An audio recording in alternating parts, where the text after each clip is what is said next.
She walked into her hotel lobby, ready for a good night's sleep. Then her entire life changed forever. Rachel was on a routine business trip. Just past midnight, she walked into a hotel to quickly check in, but there was no one at the front desk. Hello? I waited there for about 5 or 10 minutes. I was calling out every few minutes saying, hello, I need a room, is anybody here? But no one responded.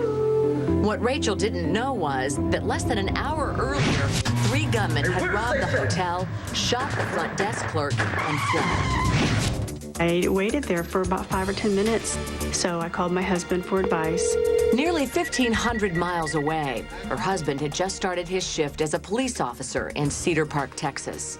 She was getting frustrated, and it had been about anywhere from 40 to 45 minutes. So we were talking about another hotel she could go to. While we were talking about that, she had told me that, oh, hold on, there's a car pulling in. I thought it was a manager coming to check me into the hotel. But then I realized that something was off. There was more than one person in the car. He was in a hurry, and he kind of glanced at me. He was wearing plain clothes, not any type of uniform, so I knew that he wasn't the clerk. But then the driver came in. The first thing he said was to get off the phone and come with them. I lost it. Right at that moment, I started panicking and was just frantic, saying, I don't want to go with you, please don't hurt me. And I didn't want to go wherever he was going to take me. So he kind of lunged at me at that point.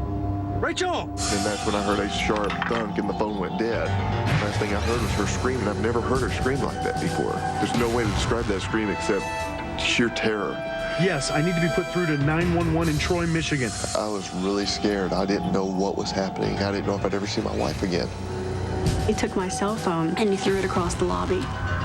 I stood up and I was screaming and saying, please don't hurt me. He said, come on, let's go, I'm serious. And at that point, he lifted up the front of his t-shirt and exposed a pistol. As the gunman started to lead Rachel toward a back office, she spotted her cell phone on the floor. I didn't think that he was going to let me grab it, but I took the chance and I kind of reached down and got my phone, and he let me. Well, he led me back to the back office, and my eyes went down to the floor, and I saw the clerk, and I saw that she was face down and she wasn't moving, and there was a lot of blood around her head, and I knew that she was dead. The gunman had returned to the hotel to wipe away their fingerprints at the crime scene. I somehow got caught up in the wrong place at the wrong time. You always just think it's never going to happen to me. There's no way that this could be happening. I knew exactly what his intentions were. I just wasn't going to willfully lay down and allow myself to be shot. And I told him, no, please don't hurt me. I have a daughter. I won't say anything, I promise. And he just got frustrated and shot me point blank in the face. Shut up! And I fell to the floor. I was watching the pool of blood form around my head, and then I realized that he's still there. I can hear him breathing, and I'm just waiting.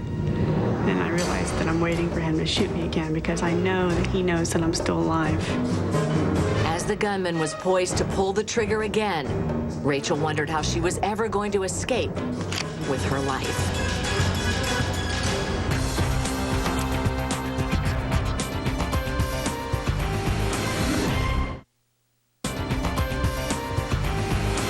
Business traveler Rachel Joost had walked into the middle of a hotel robbery.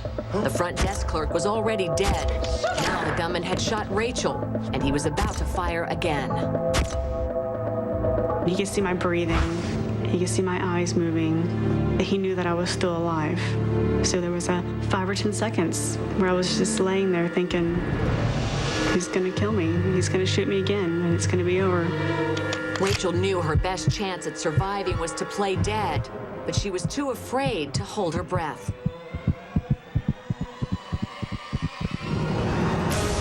I heard the trigger of the gun being pulled 4 or 5 times, but he was out of bullets. I couldn't believe that he'd be out of bullets.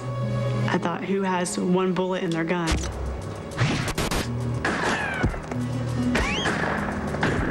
Please don't hurt me. And so then I didn't know what he was going to do even after that.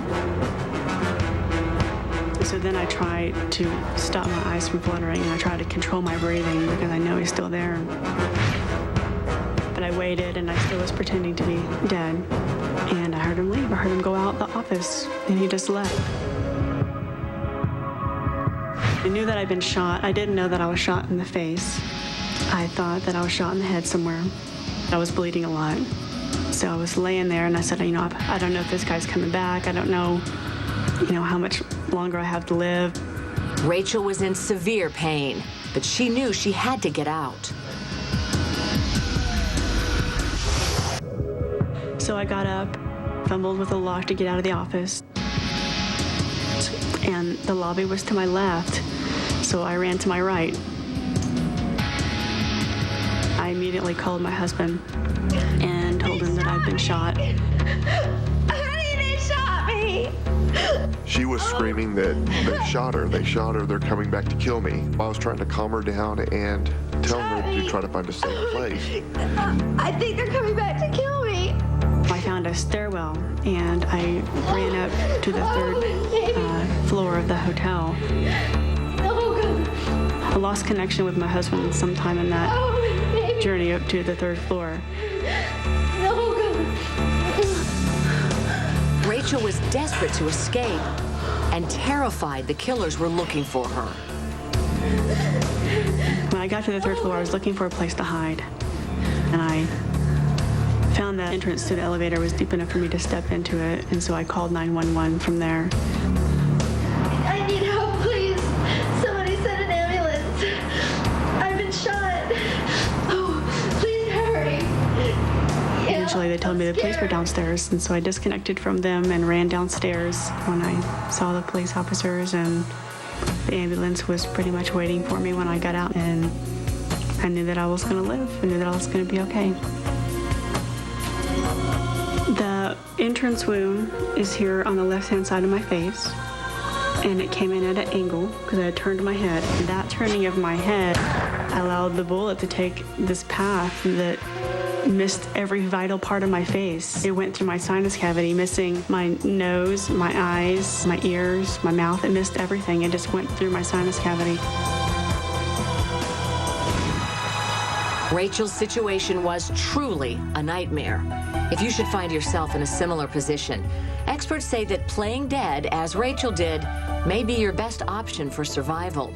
In nearly all robbery homicides, once the gunman thinks his victims are dead, he will quickly flee the scene. Now, I'm just happy to be here for my daughter and be here for my husband.